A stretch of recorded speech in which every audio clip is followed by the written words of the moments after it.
Sag, welcome to your Sunday Shuffle. Like always, these are general collective readings, not one-to-one private, which is to say, take what resonates, leave what does not. And if it doesn't resonate at all, again, perfectly normal. Check your other placements. You will find yourself in there somewhere. What's going on, please? Show me Sagittarius, show me Sagittarius, show me Sag. What's going on? What's going on, please, for Sagittarius? I know the lighting's a little different today. I woke up to a beautiful thunderstorm. Oh, I love a good storm, honey. I love a good storm. Very refreshing. Just kind of washes everything away, right? But the lighting's way off. And it's dark outside. All right. The Two of Cups. Ace of Swords, yeah? Yeah. Hierophant. Five of Pentacles. Okay. Six of Cups. We're feeling a little detached from a special sort of certain someone or situation. Definitely a person here involved. We opened up with a sense of balance and duality. So 2 and 6. It's interesting how you opened with 2 and closed with a 6. So I know it's important. And there is a solid truth in here somewhere with that Ace of Swords in regards to the special connection. The Hierophant, possibly a commitment involved, or this is our higher self that we're looking at. Five of Pentacles, some fear of breakage, or there is breakage. And Six of Cups is in the outcome. We'll see, you know. We'll see. There is beautiful love energy here. There is. We'll see what it's about and why it's coming up, okay? And also, they may not be related. This is non-focused. It's an open concept. There's no theme attached to it, so we'll see, okay?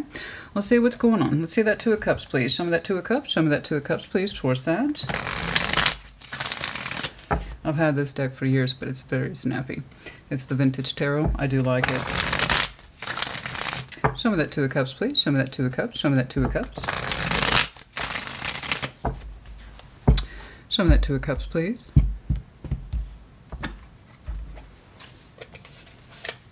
Six of Cups. So, just in case there's any confusion about who we're talking about today. Three of Swords and Two of Cups. Oh, so you both feel it. Okay, so it's not one-sided. It's good. No, I mean that. That is good, because typically I see one-sided hurt or one-sided pain or one-sided love, and that's typically where the pain's being generated. I love them, but they don't love me. And I will often see that. So given these very straightforward placements, it says two hearts are hurt here. You know, there's definitely two hearts here, and it hurts. And for some of you, I'm not going to go there yet. But as a technical aside, as someone who's been doing this a long time, until I see further clarification, yes, it might be two special someones. Okay. I need to see more evidence of that. But for now, I can tell you Two of Cups and the Six of Cups and the Three of Swords, you know, you both feel pain. Whomever this is. Very strong soul connection. Simple, unique. We have a special language with that person that you developed with them. Special memories. It's like it wouldn't make sense to anyone else except you two, right? Special feeling that it's with you, even when they're not, okay? You can feel it to some degree that pulls on you, and they, you know, you pull on them too. The energy works both ways. And it's nostalgic, okay? We've known this person a long time. That's where all that memories and the sweetness comes from, okay? But yeah, there's pain here on both sides, okay? Both cups were affected. Yeah, of course, as well at some point. And for some of you, it might be a very strong spiritual connection as well. Yes. All right, let's take a look at that Ace of Swords, please. There's pain knocking around in both cups. If there's more than two cups here, we might see it. Show me that Ace of Swords, please. Show me that Ace of Swords. Show me that Ace of Swords. I'm very careful with that, because it's usually the first and worst thing that somebody can think of, and it's typically fears. It's not always the case, but we'll see. But yes, technically I do have to kind of acquiesce. Knight of Pentacles, the Empress, the Devil, Ace of Swords, you know. We have a strong truth here. We have a strong truth here that we have an attachment to someone that may not feel great. The Devil, the Knight of Pentacles, the Empress. I can't tell if you're upset and you know it, or if you are dependent on somebody and you've come to terms with it too. I can't quite tell. I need to see the Hierophant. Show me that Hierophant, please.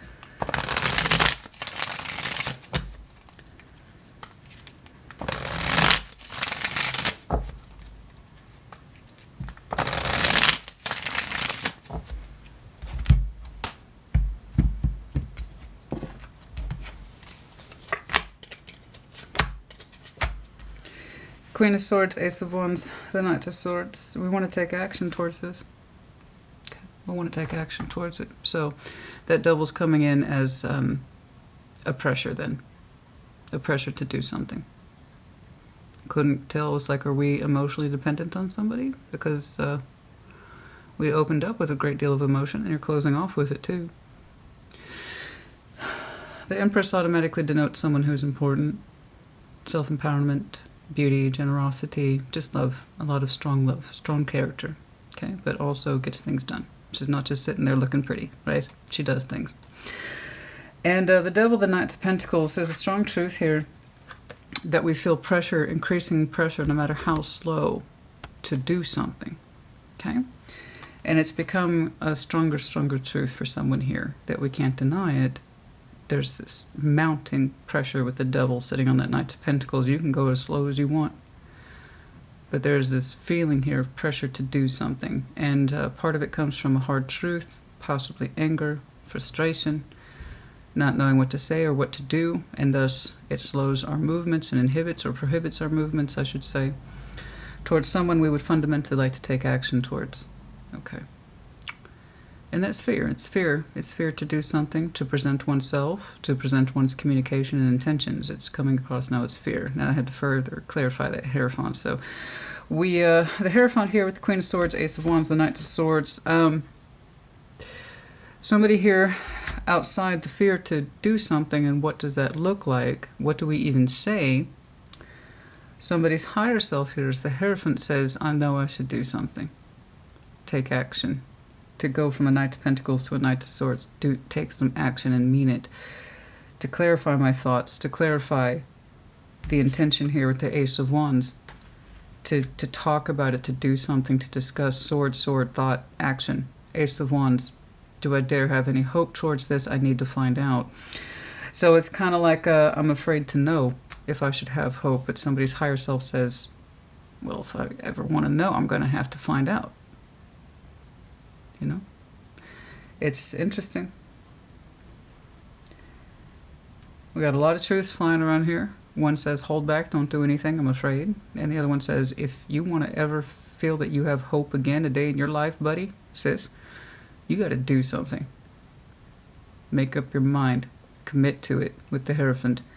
Say or do something and mean it.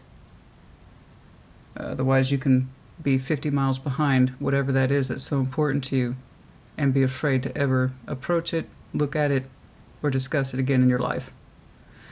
So you can either be fearful and try not to approach this at all, or you can own your energy, own what it is you want to do, and do something about it. All right, let's see that Five of Pentacles, please. And somebody's higher self is trying to authorize doing something. Even if it comes in from a point of view of, I got to take care of business. The idea is it's still better than being, like I said, 50 miles behind and kicking rocks and acting like you don't want to do anything, because it's not correct. It's not correct. It's not correct. Let's see that Five of Pentacles. You know it's correct to stay away when everything about it feels wrong and fucked up, right? But you know it's time to move forward when you're in alignment with you, okay? As it's the right thing to do. Show me that Five of Pentacles, please. But that fear's really put a clip on someone's pace. It's like, hang back, don't do anything. You don't have to speak your mind or take action. You don't have to do that. They're not that important.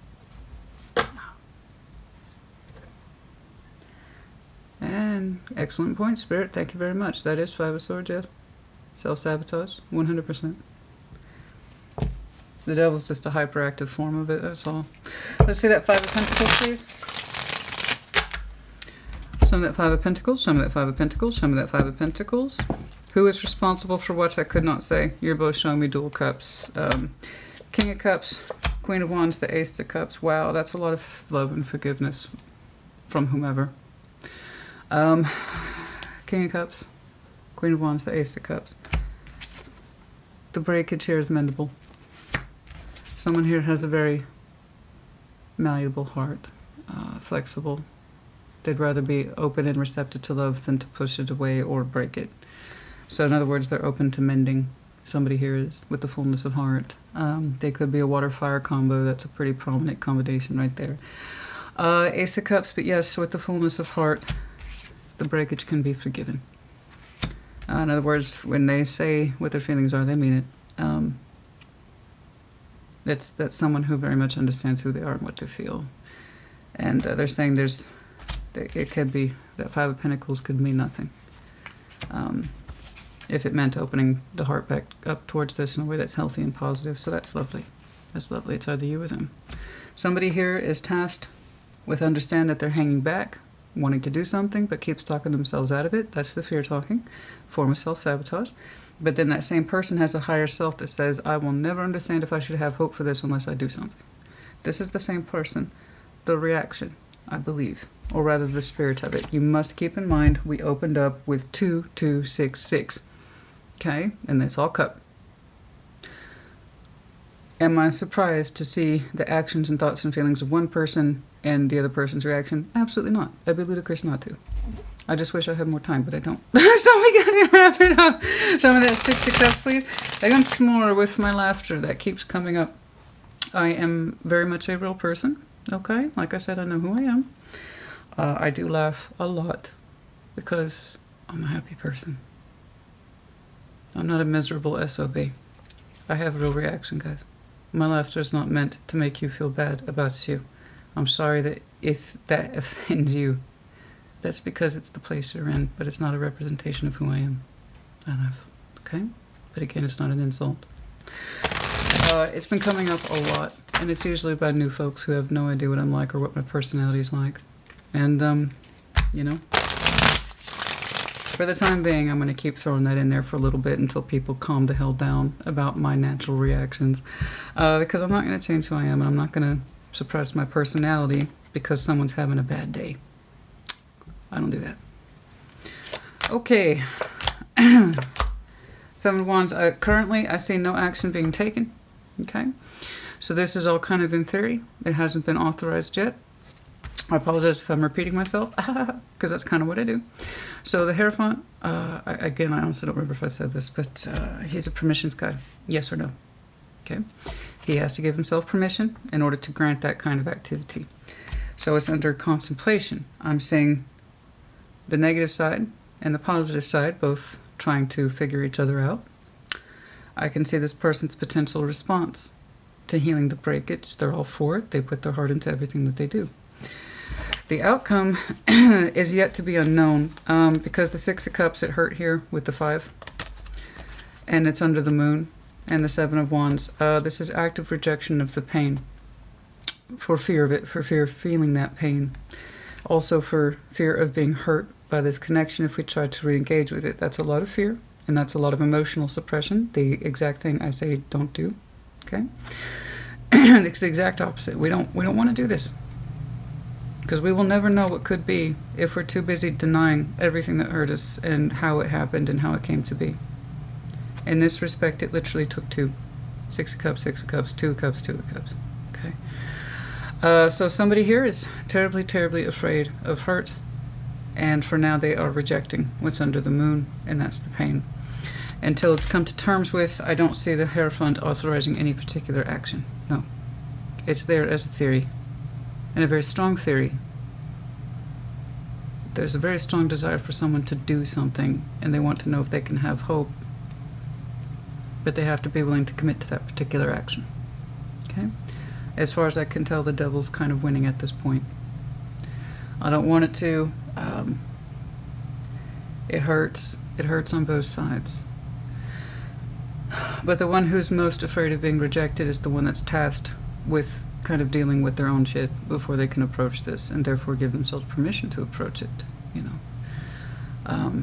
But the more we reject our pain, the more we reject ourselves, and therefore we never feel competent to do anything, and thus the devil has a higher chance of influencing us. So long as we keep the hardest parts of ourselves unaddressed, the more that devil has room to grow. So that's unfortunate. But otherwise, everything's in play to say yes in terms of reapproaching this. All the elements are in play. Except for one thing, and it's kind of a big thing. Okay. I wish I could see more for you today. I cannot. All right? Maybe another time. All right.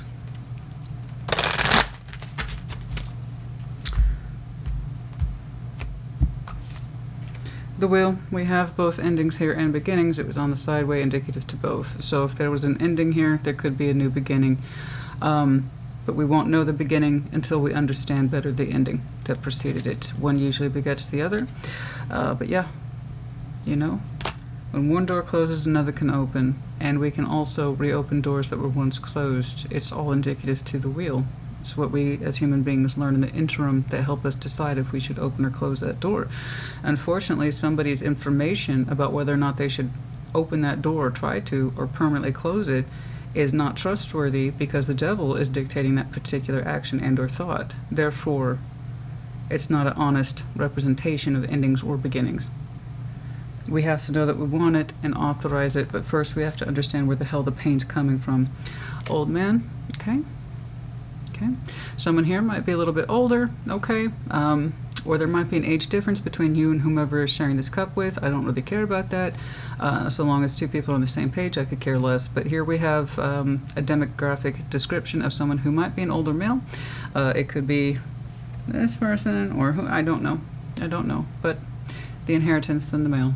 Someone who has a very strong sense of feeling of obligation to possibly open this up and mean it and know that they mean it, or completely close it off and know that they mean that too. But this tricky interim of I want to, but I probably shouldn't. House, relocation, home. Okay. The home space might be coming up for some reason in terms of relocation and or home, or lots of busyness and travel away from the home at this time. Somewhere in there. Okay. Sag, I hope this helped you. Oh, wait. Before I completely forget. We have to have vivid dreams, I'm sure, with all that emotional energy, 2266. Okay, again, very strong sense of soulmate recognized by both sides. Emotional love on both sides. Here's what's interesting to me. You both feel the emotional love on both sides. You feel love for it, they feel love for it. But somebody here can't get past their own pain in order to express it properly. Fear of pain, by the way, to express it properly. Otherwise, it exists in them perfectly fine. Beautifully. It's shared equally down the line. So no, I have to dismiss the idea of a third person. It's very highly dualistic, shared. So if one person here is distinctly afraid of what they feel, okay? The other person has no problem claiming what they feel. And in fact, because they're so comfortable with that energy, there's really nothing that they can't work through. They're very proud of this. Okay, but yeah, vivid dreams, yeah, between two people who are so soully connected, and I mean that soully connected at the soul level, you're going to have dreams about the person, and you're also going to have waking dreams too. They feels like fantasy at the moment, but it has a little bit more potency than that. Sometimes the fantasies or open waking dreams are so vivid and powerful. It's, wow. Because it wasn't just you, it was them too. But yeah, you two dream about each other.